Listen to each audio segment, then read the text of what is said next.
Hello दोस्तों, तो आज के इस वीडियो में हम बिहार बोर्ड कक्षा 10th के मैथ का प्रश्नावली 12.2 को बताने वाले हैं। तो 12.2 में पहला प्रश्न दिया हुआ है 6 सेंटीमीटर त्रिज्या वाले एक वृत्त के त्रिज्या खंड का क्षेत्रफल ज्ञात करना है। तो हमें सबसे पहले जानना है कि त्रिज्या खंड क्या होता है। ये एक वृत्त बनाए है, वृत्त के अंदर में करा कि एक वृत्त है जिसकी त्रिज्या है 6 सेंटीमीटर है। ये वृत्त का केंद्र बिंदु है और यहाँ से यहाँ तक इसकी त्रिज्या हो जाएगा। यहाँ से यहाँ तक अगर देखें तो ये केंद्र बिंदु O मान लिया, इसकी त्रिज्या दिया हुआ है 6 सेंटीमीटर। ये हमारा 6 सेंटीमीटर, इधर भी सेम दूरी ये भी होगा। उसके बाद कराएं जिसका कोण यानी कि इस वृत्त के अंदर में जो है 60 डिग्री का कोण बन रहा है। हमें क्या ज्ञात करना है, त्रिज्या खंड का क्षेत्रफल निकालना है। जो वृत्त के अंदर में जो त्रिभुज बना है ये हमारा भाग का, इसी भाग का क्षेत्रफल निकालना है। इन्हीं भाग का क्षेत्रफल निकालने के लिए हम त्रिज्याखंड सूत्र का प्रयोग करेंगे। तो यहाँ पर हमें r का मान दिया हुआ है 6 सेंटीमीटर और ये जो दिया हुआ है 60, ये r का मान सोल्यूशन में लिखेंगे। r बराबर 6 सेंटीमीटर, ये हमारा 6 है। उसके बाद जो कोण बनता है उसको थीटा मान लेते हैं। तो ये थीटा बराबर हमारा हो गया 60 डिग्री।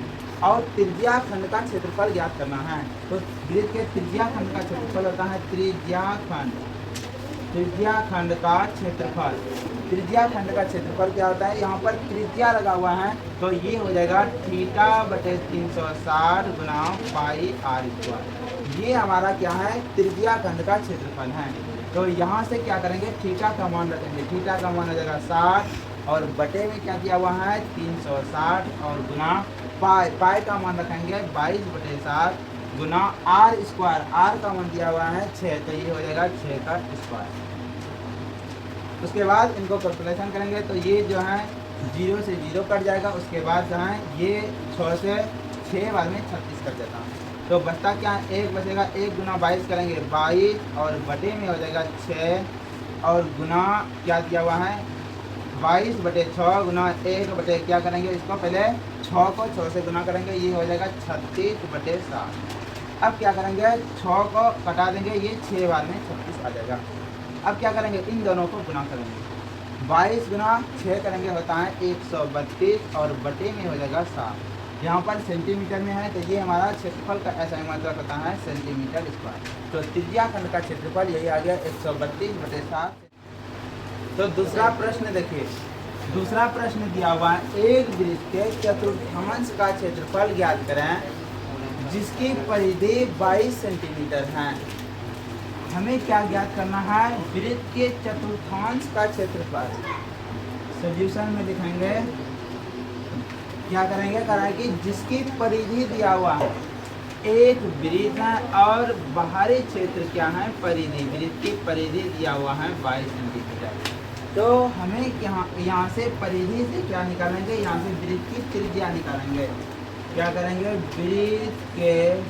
वृत्त की परिधि हमारा हिसाब में दिया हुआ है 22 सेंटीमीटर। तो यहाँ पर लिख देंगे 22। वृत्त की परिधि बराबर सूत्र फार्मूला होता है 2 पाई r बराबर हो जाएगा 22 सेंटीमीटर।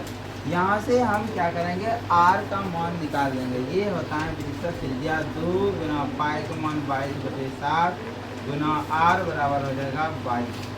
अब क्या करेंगे, 22 को 2 से मल्टीप्लाई करेंगे, ये हो जाएगा 44। 44 गुना r बराबर हो जाएगा 22 गुना, इसको क्रॉस गुना करेंगे तो ये 7 यहाँ चला जाएगा।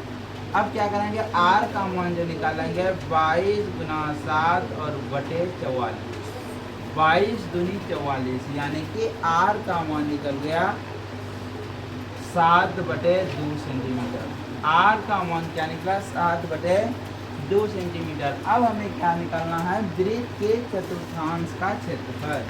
लिखेंगे वृत्त के चतुर्थांश का क्षेत्रफल।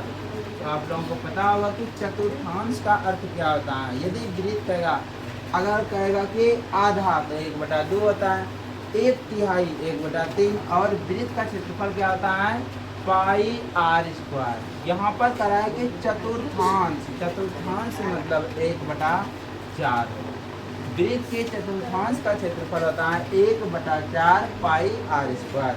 यहाँ से अब यहाँ पर r का मान रख देंगे तो ये हो जाएगा 1/4 गुना 22/7। r का मान निकाले हैं आर का मान निकाले हैं 7/2 और स्क्वायर है तो इसको 2 बार गुना कर देते हैं, ये भी हो जाएगा 7/2। अब क्या करेंगे 7 से 7 को कैंसिल कर देंगे, ये कट जाएगा। उसके बाद जो है 11 से कर देंगे, ये कट जाएगा। 11 से गुना करेंगे तो ये 11 दूनी 22। 11 को 7 से गुना करेंगे, ये हो जाता है 77/4 को 2 से गुना करेंगे तो ये हो जाएगा 8। तो हमारा वृत्त के चतुर्थांश का क्षेत्रफल निकल गया 77/8 सेंटीमीटर स्क्वायर। यही इसका आंसर हो गया। तो तीसरा प्रश्न की तरफ चलते हैं। तीसरा प्रश्न दिया हुआ एक घड़ी के मिनट की सुई 14 सेंटीमीटर है तो इस घड़ी द्वारा 5 मिनट में रचित क्षेत्रफल क्या है। आप लोगों को पता होगा कि घड़ी का आकार एक वृत्त के रूप में रहा है। वृत्त में यहाँ पर अगर देखा जाए तो ये 12 हो गया, उसके बाद 6। यहाँ पर कह रहा है कि जो मिनट की सुई है, मिनट की सुई जो है 14 सेंटीमीटर है, ये हमारा त्रिज्या का मान हो जाएगा 14 सेंटीमीटर। कह रहा है कि 5 मिनट में रचित क्षेत्रफल ज्ञात करें।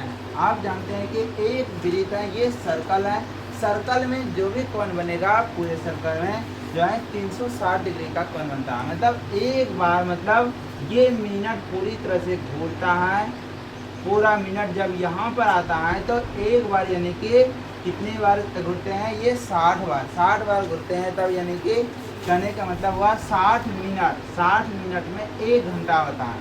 तो लिखेंगे कि 60 मिनट में जो है 360 डिग्री का कोण बनता है। 60 मिनट में 360 डिग्री का कोण बनाता है। जब 60 मिनट में 360 डिग्री का कोण बनाएगा तो 1 मिनट में कितना डिग्री का कोण बनाएगा, तो ये 360/60 है। उसके बाद जब 1 मिनट का निकाले तो यहाँ पर हमें निकालना है 5 मिनट। तो 5 में क्या करेंगे, तो ये 360/60 गुना 5, ये हो जाएगा 6 बार में कट गया और इसको गुना करेंगे तो ये 30 डिग्री, यानी कि 60 मिनट में 360 डिग्री का कोण बनाता है। तो 1 मिनट में जो है 6 डिग्री का कोण बनेगा। 5 मिनट में गुना करेंगे तो ये हो जाएगा 30 डिग्री का कोण बनेगा। यानी कि घड़ी द्वारा 5 मिनट में कितना डिग्री का कोण बनाएगा, 30 डिग्री का कोण बनाएगा। अब हमें क्या ज्ञात करना है, त्रिज्या खंड का क्षेत्रफल। तो त्रिज्या खंड का क्षेत्रफल निकालने के लिए ये एक थीटा बराबर हो जाएगा, थीटा बराबर 30 डिग्री और आर का मान दिया हुआ है 14 सेंटीमीटर। यहाँ लिखेंगे त्रिज्या खंड का क्षेत्रफल। त्रिज्या खंड का क्षेत्रफल बराबर θ/360 गुना πr² होता है। त्रिज्या खंड का क्षेत्रफल θ/360 गुना πr² होता है। यहाँ से थीटा का मान रख देंगे 30 बटे हो जाएगा 360 गुना पाई का मान रखेंगे 22/7 और आर का मान है 14। तो इसको स्क्वायर है तो लिख देंगे 2 बार 14 गुना 14। अब क्या करेंगे, ये 0 से 0 कैंसिल कर देंगे। उसके बाद ये कटाएंगे 3 से तो ये हो जाएगा, 3 से भाग देंगे 36 में तो 12 आएगा। उसके बाद जो है ये कटाएंगे 7 से, 7 दूनी 14, 2 बार में कट गया। उसके बाद आप देखते हैं तो ये 6 आएगा, यानी कि 2 से भाग देंगे 12 में तो 6 आएगा। और यहाँ से अगर इसको गुना करते हैं तो ये 3 और ये आ जाएगा 11। 11 को 14 से गुना करेंगे तो ये हो जाएगा 154। 154 और बटे में 3, हमारा वही जो है 5 मिनट में रचित त्रिज्या खंड का क्षेत्रफल हो जाएगा 154/3 सेंटीमीटर स्क्वायर। यही इसका आंसर है।